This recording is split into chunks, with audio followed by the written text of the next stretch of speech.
Hello everyone. सो कैसे आप लोग? उम्मीद करता लोग बहुत ही बेहतरीन होंगे और काफ़ी अच्छे तरीके से अपनी बोर्ड्स की प्रिपरेशन को कंटिन्यू कर रहे होंगे। तो जैसे कि हमारा ज्योग्राफी का क्रैश कोर्स चल रहा है, जिसमें हमने ऑलरेडी 6 डेज कंप्लीट कर लिया है और ऐसा कह सकते हैं कि ऑलमोस्ट इंडिया का जो हाफ चैप्टर्स हमने वो कवर अप कर लिया है अभी तक। सो आज हमारा होने वाला है ये क्रैश कोर्स डे 7 ज्योग्राफी के बारे में, जहाँ पर हम लोग बात करेंगे एग्रीकल्चर ऑफ इंडिया के बारे में। ओके, सो इस वीडियो हम लोग इन डिटेल ये जानने की कोशिश करेंगे कि एग्रीकल्चर ऑफ इंडिया जो चैप्टर है, इस चैप्टर से किस किस सेक्शन से किस किस टॉपिक से बेसिकली सवाल बनते हैं ज़्यादातर, और कौन सा लॉन्ग क्वेश्चन हमारे लिए इस ईयर के लिए इंपॉर्टेंट होने वाला है। तो चलिए बिना किसी इंतजार के आज की वीडियो को स्टार्ट करते हैं। उससे पहले आप एक छोटा सा काम कीजिए, कॉपी कलम निकालिए, अपनी काहिली को उठा के साइड में रखिए और कॉपी पे हेडिंग लगाइए ज्योग्राफी क्रैश कोर्स डे 7 और उसके नीचे सब हेडिंग लगाइए एग्रीकल्चर ऑफ इंडिया। ओके, कर लिया इतना काम, आगे बढ़ सकते हैं। चलिए ये टॉपिक पे आते हैं हम लोग। सो हमारे टॉपिक का नाम है एग्रीकल्चर ऑफ इंडिया, जिसमें हम लोग बेसिकली जो चीज़ देखेंगे, कुछ चीज़ें मैंने यहाँ लिख रखा है और कुछ चीज़ें हम लोग इसके बाद लिखेंगे, इसको मिटाने के बाद। देखो, जो कंडीशन जियोग्राफिकल कंडीशंस करके एक जो क्वेश्चंस आते हैं हमारा, जैसे यहाँ पे बहुत सारे क्रॉप्स है हमारे पास। ओके, तो क्रॉप्स का नाम जैसे वीट हो गया, राइस हो गया, टी हो गया, कॉफी हो गया, मिलेट हो गया, ये सारे कुछ क्रॉप्स यहाँ पे दिए गए पढ़ने के लिए। तो उनका जियोग्राफिकल कंडीशन पे ज़्यादा फोकस है इस चैप्टर के ऊपर, यानी कि अगर हम उनको पैदा करना चाहते हैं, उन्हें उगाना चाहते हैं, तो किस तरह का कंडीशन हमें वहाँ जरूरत पड़ेगा, मतलब क्या क्लाइमेट होना चाहिए, क्या हाइट होनी चाहिए, किस तरीके का प्रोटेक्शन हमें वहाँ लेना चाहिए, अगर कोई उसमें इंसेक्ट वगैरह से अगर वो खराब हो जा रहा है तो ये सारी चीज़ें हमें जान के रखनी है। और ऐसा कोई भी ईयर अभी तक नहीं गया है जिस ईयर में एग्रीकल्चर ऑफ इंडिया से सवाल ना पूछा गया हो। इंडिया के चैप्टर में से एग्रीकल्चर ऑफ इंडिया एक ऐसा चैप्टर है जिसमें से हर साल 2017 से लेकर 2023 तक हर साल एक क्वेश्चन तो आया ही आया है लॉन्ग क्वेश्चन में। तो ये चैप्टर इस लिहाज से काफी ज्यादा इंपॉर्टेंट हो जाता है कवर अप करना। ओके, तो सबसे पहले कुछ बेसिक चीजें हम लोग कवर अप करते हैं। यहाँ सबसे पहले जो चीज आपको पढ़ाया जा रहा है वो है classification of crops on the basis of uses. So इस्तेमाल की बुनियाद से यहाँ पे क्रॉप्स को 4 हिस्सों में बांटा गया है जो हमें पता होना चाहिए। पहला है फूड क्रॉप्स, यानी कि वो क्रॉप्स जिसे हम डेली रोजमर्रा की जिंदगी में खाने के तौर पर इस्तेमाल करते हैं। जैसे चावल हो गया, गेहूं हो गया, अब धान ले लो, दाल ले लो, ये सारी चीजें हमारे फूड क्रॉप्स में आएंगी। देन फाइबर क्रॉप्स, वैसे ठीक है। सो फाइबर क्रॉप्स हमने देख लिया, ऐसा क्रॉप जिससे हम लोग रेशा हासिल करते हैं, जैसे मान लो कपास हो गया, जूट हो गया, ये सारे हमारे फाइबर क्रॉप्स में आ जाते हैं। तीसरा हमारे पास है कैश क्रॉप्स या फिर कमर्शियल क्रॉप। ये उन क्रॉप्स को हम लोग कहते हैं जिनसे हम लोग बिजनेस करते हैं, यानी कि इनको बेच करके यहाँ पे रेवेन्यू जनरेट किया जाता है। ठीक है, सो इसमें हमारे पास टी आ जाता है, कॉफी आ जाता है, क्योंकि चावल भी हमारे पास आ जाता है, क्योंकि टी और राइस वगैरह यहाँ बहुत ज्यादा हमारे देश से बाहर दूसरे देशों में बेचा जाता है। ओके, ये ऐसे क्रॉप्स है जिससे हम लोग रेवेन्यू जनरेट करते हैं नेशनल लेवल पर। चौथा हो गया हमारा प्लानेशन या फिर बी एवरेज क्रॉप्स। ये ऐसे क्रॉप्स है जो कि पीने के तौर पे इस्तेमाल किए जाते हैं, यानी कि एग्जांपल के तौर पर टी हो गया, इसमें भी कॉफी आ जाएगा हमारा, क्योंकि ये वो क्रॉप्स है जो खास तौर से लोग पसंद करते हैं पीना। तो चाय बहुत ज़्यादा पसंदीदा चीज़ है, एक बहुत ज़्यादा पसंदीदा ड्रिंक है हिंदुस्तान में भी और ऑल ओवर वर्ल्ड, और बहुत सारे बाहर के देशों में कॉफ़ी बहुत ज़्यादा मशहूर है। ठीक है, सो उम्मीद है कि ये 4 आपको बेसिक कंसेप्ट समझ में आ गया होगा क्रॉप्स के बारे में। सिंपल है, उम्मीद है कि आपने इन सारी चीज़ों एक एक करके नोट भी कर लिया होगा। नोट अगर नहीं कर रहे हो तो फिर काफ़ी मुश्किल होगा चीज़ों को बाद में रिवाइज करने में। अभी से अगर नोट्स करते चलोगे, नोट बनाते जाओगे, ऐसे भी हमारा क्रैश कोर्स चल रहा है, तो चीज़ें जल्दी पता आसानी से आपको समझ में भी आ जाएंगी, और जब एग्जाम्स के कुछ दिन पहले आप इससे नोट्स को ही चेक करोगे तो आप अच्छे से उस चीज़ को रिवाइज भी कर लोगे।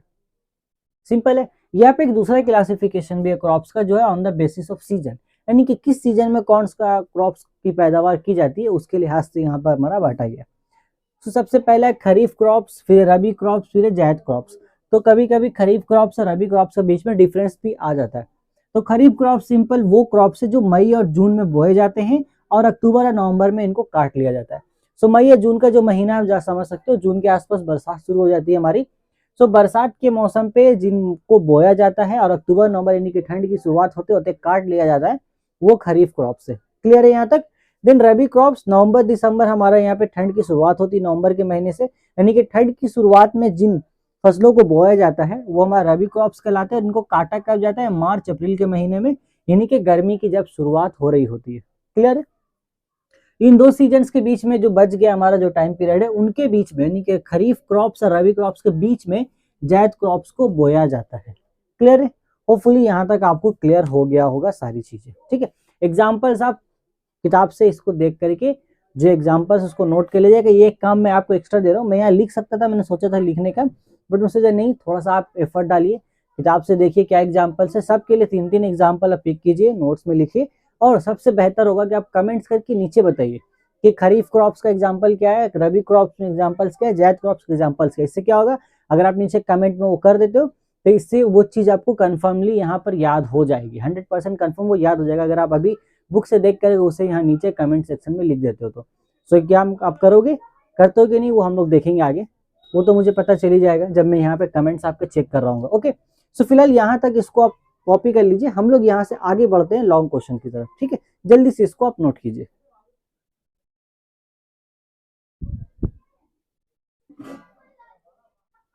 सो ये उसके बाद देखते हैं हम लोग यहाँ पे, जैसे मैंने आपको बताया कि जियोग्राफिकल कंडीशंस पूछे जाते हैं लॉन्ग क्वेश्चन में, और हर साल एक क्वेश्चन तो यहाँ से आया है फिलहाल के लिए। सो इस साल के लिए मेरे एनालिसिस के अकॉर्डिंग जो क्वेश्चन ज्यादा इंपॉर्टेंट है इस सेक्शन में, इस कैटेगरी में जो फिट बैठता है, वो हमें ध्यान रखना है geographical condition for producing coffee, और इसके बाद हमारे पास है एक मिलेट, तो उनके बारे में जानेंगे। पहले इसका हम देखते हैं जियोग्राफिकल कंडीशन, फिर हम इसके बारे में जियोग्राफिकल कंडीशन देखेंगे। ओके, देखिए तो सबसे जो चीज यहाँ पे 4 चीज मेनली हमें ध्यान रखना होता है जियोग्राफिकल कंडीशन मेंशन करते वक्त। पहला हो गया क्लाइमेट कंडीशन, यानी कि किस तरह के माहौल में इसे पैदा होना चाहिए। तो इसको पैदा होने के लिए जैसा भी इन्वायरमेंट चाहिए, सबसे पहला क्लाइमेट तो हमारा जो टेम्परेचर है वो 20 डिग्री से 25 डिग्री सेंटीग्रेड तक होना चाहिए कॉफी के लिए, और पानी 150 से 250 सेंटीमीटर तक साल भर की जरूरत पड़ती है। तो साल भर इतना पानी तो होना ही चाहिए इसकी खेती के लिए, नहीं तो फिर उसकी खेती अच्छे से नहीं हो पाएगी, सिंपल है। और लैंड इनका चाहिए इंक्लाइंड माउंटेन लैंड, यानी कि पहाड़ के ऊंचाई पर इस तरीके से हमारा पहाड़ होना चाहिए झुकाव की तरफ, ताकि अगर यहाँ पर हमने पौधा लगाया है कॉफी का, मान लो जस्ट यहाँ पर हमने पौधा लगाया है कॉफी का, तो यहाँ पे पानी जमा नहीं रहना चाहिए। इनको एक चीज से नफरत है, कॉफी को, पानी अगर जमा रहता है कॉफी में, कॉफी की जब खेती की यहाँ पे पौधा है कॉफी का, अगर वहां पे पानी जमा रहता है तो उनको नुकसान पहुंचता है। इसलिए ऐसा जमीन लेना है, थोड़ा ढलवान वाला पहाड़ी इलाके में हम जाएंगे जहाँ पे हम पौधों को पानी तो दे लगातार, बट पानी जमा ना हो, पानी बस निकलता चला जाए, ये हमें ध्यान रखना होगा। दूसरा में मिट्टी ऐसा चाहिए जिस मिट्टी में आयरन होना चाहिए, पोटाश होना चाहिए, नाइट्रोजन होना चाहिए, और ऐसे देखा जाता है कि लैटराइट सोइल जो है उसमें ये चीजें पाई जाती हैं। तो ऐसा हम कह सकते हैं कि लैटराइट सोइल जो है वो कॉफी की पैदावार के लिए काफी उम्दा साबित होता है, मतलब काफी बेनिफिशियल है। ठीक है, दूसरा हो गया हमारे लास्ट यहाँ पर है प्रिवेंशन फ्रॉम सन। अब ऐसा होता है कि डायरेक्ट सूरज की रोशनी पड़ती है कॉफी के पौधे पर तो इन्हें नुकसान पहुंचता है, तो उनसे बचाने के लिए हम क्या कहते हैं, जहां पे कॉफी का पौधा हमने लगाया है उसके सामने हम बड़े बड़े बनाना ट्रीज लगा देते हैं, ताकि डायरेक्ट इनके ऊपर सूरज की रोशनी ना पड़े।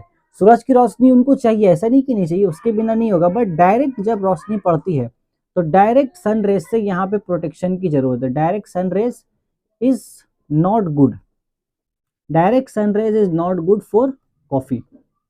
तो कॉफी क्रॉप्स के लिए हमारा डायरेक्ट सन रे पड़ना खतरनाक होता है, सही नहीं है, इसलिए हम लोग वहाँ बड़े बड़े बनाना ट्री सामने लगा देते हैं ताकि वो उसको प्रोटेक्ट कर सके। बस इतना ही इसमें याद रखना, बहुत ही आसान है ये चैप्टर, मुझे बहुत आसान लगता है क्योंकि इसमें है ही नहीं ज्यादा कुछ एफर्ट डालने के लिए। थोड़ा सा एफर्ट डालोगे बहुत अच्छा आपको इनपुट यहाँ देखने को मिलेगा, बहुत अच्छा आपको आउटपुट यहाँ से मिल जाएगा। तो उम्मीद है कि ये चीजें आपको समझ में आई होंगी, जल्दी से इनको नोट कीजिए। हम लोग लास्ट इसको एक बार कवर करते हैं, देन हमारा आज का डे हमारा खत्म हो जाएगा। ओके, जल्दी कीजिए।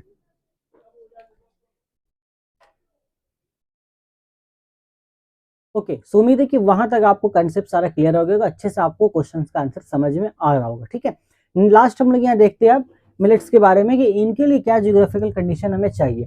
तो यहाँ पे अगर आप गौर करेंगे तो लास्ट पॉइंट वहाँ पे एक प्रिवेंशन फ्रॉम सन था कॉफी के लिए, इसको जरूरत नहीं पड़ती है उस चीज के लिए, बट यहाँ पे हमें इरिगेशन की जरूरत पड़ती है मैलिक्स में, तो ये हमें याद रखना होगा। टेम्परेचर कितना जरूरत पड़ता है, 25 डिग्री से 32 डिग्री के आसपास टेम्परेचर होना चाहिए। पानी यहाँ पर कॉफी के बनिस्बत कम लगता है, यहाँ पे हमें 40 से 75 सेंटीमीटर सिर्फ अगर बारिश या रेन अगर है, यहाँ पर वाटर है, इसको हटा दो रेन को, यहाँ पर अगर वाटर है इतना हमें पानी की जरूरत पड़ती है इसकी खेती के लिए बस। और जो लैंड है वो फ्लैट लैंड, मतलब समहाउ फ्लैट लैंड अगर होगा तो काम चल जाएगा हमारा, इसके लिए ऊंचाई की जरूरत नहीं पड़ेगी। इस तरीके का अगर फ्लैट लैंड है तो हमारा काम यहाँ पे आसानी से बन जाएगा। अगर हम मिट्टी की बात करें तो इसके लिए ज्यादा जरखेज मिट्टी की जरूरत नहीं पड़ती है, यानी कि बहुत ज्यादा फर्टाइल लैंड का जरूरत नहीं है। ये लेस फर्टाइल लैंड में भी हमारा अच्छे से ग्रो कर जाता है। Less fertile land can grow in less fertile soil, तो ये लेस फर्टाइल सोइल में भी हमारा यहाँ पे ग्रो कर जाता है। अब आपने चूंकि सॉइल का सारा टाइप्स अभी तक यहाँ पे पढ़ लिया है, आपको पता है, और मैंने आपको बताया भी वन शॉट वीडियो बना के, अगर आपको कोई भी कंसेप्ट क्लियर नहीं है तो आप ये वीडियो वॉच कर सकते हैं। वीडियो डिस्क्रिप्शन में आपको पूरा प्लेलिस्ट का लिंक मिल जाएगा, वहां जाकर आप इस वीडियो को वॉच कर सकते हैं आसानी से, ठीक है। तो आप मुझे ये कमेंट करके बताओगे कि ऐसा कौन सा सॉइल है जो कम जरखेज है, मतलब जिसकी फर्टिलिटी कम है, तो उस मिट्टी में तो हम ये आसानी से उगा सकते हैं। इसका मतलब वो जो भी मिट्टी का नाम है, उस मिट्टी में हम माइल्ड्स इस क्रॉप को आसानी से पैदा कर सकते हैं। तो आप नीचे कमेंट करके बताओगे, ठीक है। ये बीच बीच में मैं आपको इसलिए कह रहा हूँ कि ताकि आप अगर उस एक्टिविटी को करते हो, इस तरह की एक्टिविटी को नीचे कमेंट करके बताते हो, तो उससे आपको छोटी छोटी चीजें याद हो जाएंगी, और ये छोटी छोटी चीजें ही आपको आगे चल के एग्जाम्स में काफी ज्यादा हेल्प करेंगी, ठीक है। और जैसे इरिगेशन मैंने आपको बता दिया, तो नीड है इसकी हमें नीड है, बिना इसके फिर हम थोड़ा प्रॉब्लम हो जाता है। इरिगेशन सिंपल प्रोसेस है, हम लोग क्या करते हैं, वाटर को स्टोर करके रखते हैं। अब मतलब वाटर हम लोग स्टोर बनाते हैं, यहाँ पे वाटर को स्टोर करेंगे, स्टोर करने के लिए रिजर्वर बनाया जाता है, ठीक है, ताकि जब हमें जरूरत हो हम वहां से पानी को सप्लाई कर दें। सिंपल है। सो होपफुली यहाँ तक आपको सारी चीजें क्लियर हो गई होंगी, ठीक है। किसी भी तरह का डाउट अगर अभी भी आपको है तो आप नीचे कमेंट करके जरूर बताइएगा। और जो 2 क्वेश्चंस मैंने आपको दिए हैं कमेंट करके बताने के लिए, उसका आंसर मेक श्योर कि वो आंसर आप जरूर बता रहे हो नीचे कमेंट में, ताकि वो चीजें आपको भी याद हो जाए और हमेशा के लिए याद हो जाए, जिससे एग्जाम में अगर वो सवाल आता है तो आप बिना झिझक कॉन्फिडेंस के साथ उसका आंसर एटलीस्ट कर सके, ठीक है। सो फिलहाल आज की वीडियो में बस इतना ही था। हम लोग बहुत जल्द मिलेगा अपने नेक्स्ट वीडियो में, जहां पर हम एग्रीकल्चर ऑफ इंडिया को ही कंटिन्यू करेंगे, ठीक है। क्योंकि यहाँ पर कुछ ग्रीन रिवोल्यूशन करके एक टॉपिक है, और पंजाब राजस्थान के बारे में कुछ हमें जानना है यहाँ पर, कि किस तरीके से पंजाब में ग्रीन रिवोल्यूशन आई, इंडिया में किस तरीके से ग्रीन रिवोल्यूशन ने एक अहम रोल अदा किया, जिससे यहाँ पे काफी ज्यादा खेती बाड़ी में हेल्प हुई। सो वो चीजें हम देखेंगे, क्योंकि वो भी एक सेक्शन बनता है इस साल के लिए, काफी इंपॉर्टेंट हो रहा है वहां से क्वेश्चन आना, तो उसको हम लोग देखेंगे अपने क्रैश कोर्स डे 8 में, ओके। सो अगर आप चैनल पे पहली बार विजिट कर रहे हैं और आने वाले किसी भी अपडेट्स को मिस नहीं करना चाहते, तो आप चैनल को सब्सक्राइब जरूर कीजिएगा। अगर मेरा वीडियो आपको पसंद आया, आपको किसी भी तरह की हेल्प मिल रही है वीडियो के द्वारा, तो वीडियो को लाइक जरूर कीजिएगा और दोस्तों के साथ शेयर कीजिए, ताकि हम ज्यादा से ज्यादा स्टूडेंट्स तक यहाँ पे रीच कर सके, ओके। सो फिलहाल आज की वीडियो में बस इतना ही है, बहुत जल्द मिलेगा अपने अगले वीडियो में, तब तक take care, till then good bye, all the best.